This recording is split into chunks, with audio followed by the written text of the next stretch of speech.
বুড়িগঙ্গা নদীকে কেন্দ্র করেই ঢাকার গোড়াপত্তন। পত্তনের পর থেকেই ঢাকা শহরের লাইফলাইন হয়ে আছে বুড়িগঙ্গা। কিন্তু অব্যাহত দূষণে সেই লাইফলাইন আজ বিপর্যস্ত।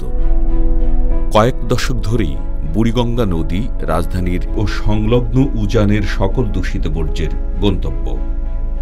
বর্তমানে বুড়িগঙ্গার পানি দূষণের অন্যতম কারণ হল ট্যানারি বর্জ্য, ডাইং কারখানার বর্জ্য, বিভিন্ন নৌযানের বর্জ্য, পলিথিন ও প্লাস্টিক বর্জ্য, গৃহস্থালী বর্জ্য,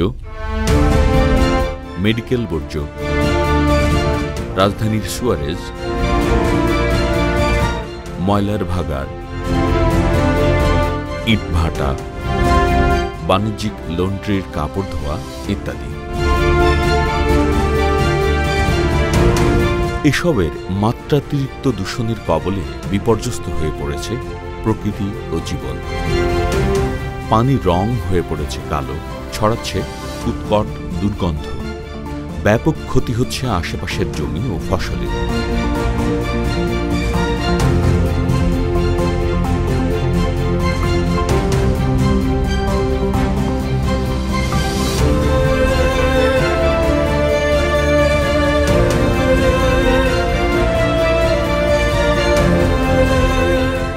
নদী তীরের মানুষ শিকার হচ্ছে কলেরা, টাইফয়েড, ডায়রিয়া, চর্মরোগ, ক্যান্সার, শ্বাসকষ্ট, অ্যাজমা, ফুসফুস ড্যামেজ সহ ইত্যাদি নানা রোগের। এই অবস্থা থেকে পরিত্রাণ পেতে তাই অতীব জরুরি হয়ে উঠেছে বুড়িগঙ্গা তীর থেকে সব ট্যানারি সরিয়ে নেয়া, তা যথাযথভাবে পরিচালনা করা, কলকারখানার পরিবেশ ছাড়পত্রের বিষয়ে কঠোরতা, সুয়ারেজ সহ সব ধরনের বর্জ্য নিঃসরণ বন্ধ করা, উৎসে বর্জ্য শোধনাগার নিশ্চিত করা সহ অন্যান্য প্রয়োজনীয় পদক্ষেপ। অবস্থানগত কারণে বুড়িগঙ্গা এখনও দেশের অন্যতম গুরুত্বপূর্ণ নদী। বছরের অধিকাংশ সময়ে দুর্গন্ধ ছড়ানো নদী এখনও স্বচ্ছ জলের আধার হয়ে ওঠে বর্ষার প্রবাহ বাড়লে।